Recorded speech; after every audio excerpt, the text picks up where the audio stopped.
listening to the World of MMA. This is Gamebird talking to you live. Ken to the Spider Grove, and you're listening to the World of MMA. Hey, what's up? This is Jay Haran, and you're listening to the World of MMA. This is King Bo, and you're listening to the World of MMA.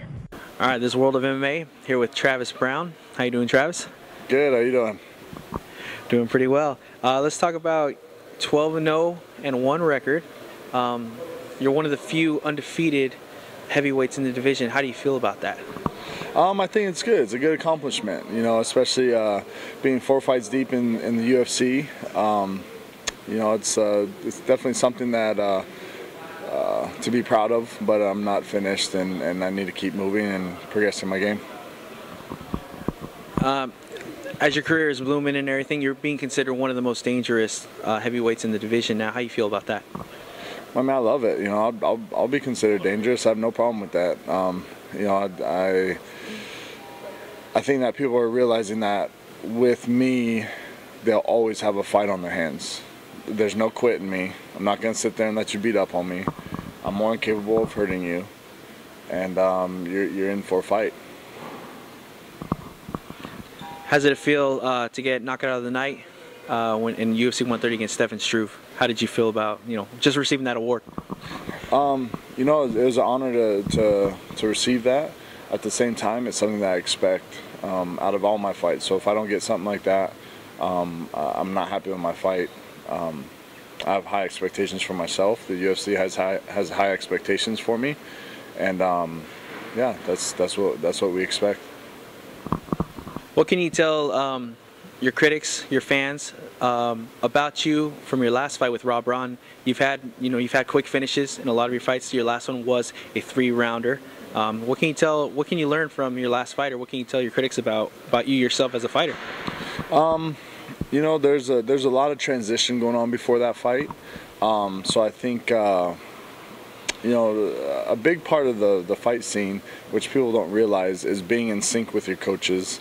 You know, having a full camp, and really just feeling like you're fluid as a fighter. And for that fight, I didn't necessarily feel all that.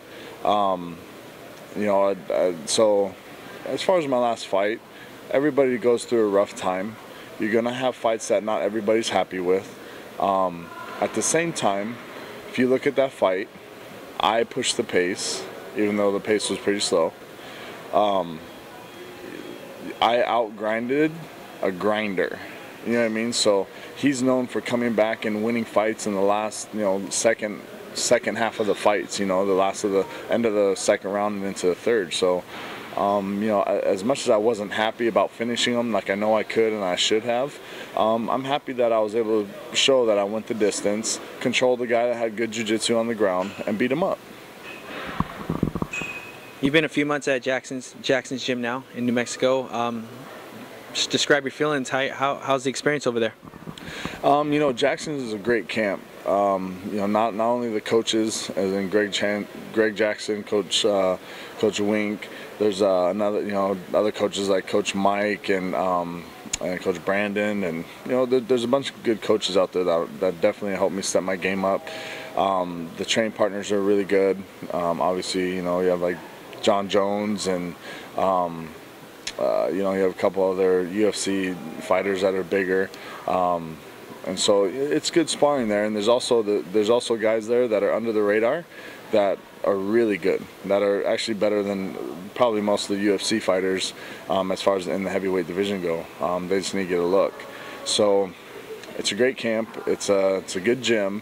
Coach Jackson is really taking his time with me to show me what he's learned, so I really appreciate that, and it's a good place, definitely a good place. For the future, would you like to see a rematch with Congo, fight with Mitrione? Sure. I mean, fight with Congo, I think the UFC is a little hesitant to put that on again because of what happened in the last fight, which I completely understand. But I believe me and him are two different fighters now, and we both believe that we can beat each other, and we're gonna go out there, and you know, it's not gonna be a grinding fight. Somebody's gonna go to sleep, and I wouldn't mind that fight. I think the UFC has other things in mind though for me. What are your thoughts on Strikeforce disbandment of the heavyweight division in the future for 2012, and that roster of heavyweights coming over to the UFC now? I think it makes really interesting matchups for people like myself. You know, you have a lot of great heavyweights in that division. You have Bigfoot, Daniel Cormier, you have Verdun, you have you know, all these guys that are going to come over him, and all these guys are going to come over and really test their skills in the UFC.